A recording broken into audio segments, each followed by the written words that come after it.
మండిపడ్డారు. కాళేశ్వరం ప్రాజెక్టుపై మసిపూసి మారేడుకాయ చేస్తున్నారని, కోడిగుడ్డు మీద ఈకలు పీకే ప్రయత్నం చేస్తున్నారని మండిపడ్డారు.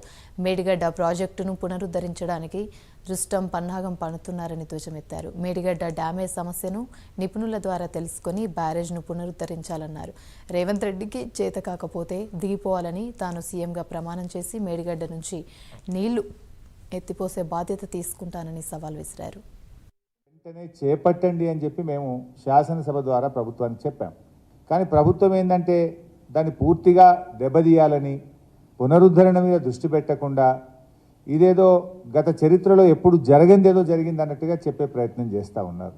ఫైనల్గా కూడా మేము చేసే అప్పీల్ ఏంటంటే దయచేసి పునరుద్ధరణ చర్యలు వెంటనే చేపట్టండి, నిపుణుల సహాయం తీసుకోండి, ఏ ఎంక్వైరీ అయినా వేయండి, తప్పు చేసిన వారి మీద చర్య తీసుకోండి. అది నేను శాసనసభలోనే డిమాండ్ చేసిన. దానికి మేమేం భయపడేది లేదు. తప్పు చేయనప్పుడు మాకు ఎటువంటి భయం లేదు, ఎందుకంటే మేము తప్పు చేయలేదు.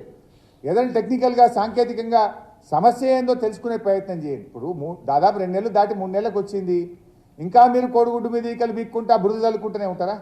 ఇది వర్కింగ్ సీజన్ కదా. ఈ టెక్నికల్గా ప్రాబ్లం ఏందో తెలుసుకోండి, సమస్యలు తెలుసుకోండి, పరిష్కారం కనుక్కోనండి, యుద్ధ ప్రాతిపదికన పనులు చేయండి, దోషులను కఠినంగా శిక్షించండి. దానికి మేము వద్దనట్టు. ఇప్పుడు కూడా అవకాశం ఉంది. ఇంజనీర్లు చెప్తున్నారు, వాళ్ళకి చేత కాకపోతే ప్రభుత్వాన్ని మాకు అప్పచెప్పమనండి, వాళ్ళని తప్పుకోమనండి, మేము చేసి చూపిస్తాం. అవునే దిగుమను రేవంత్ రెడ్డి రాజీనామా చేయమని నేను ఎక్కి చేపిస్తాను.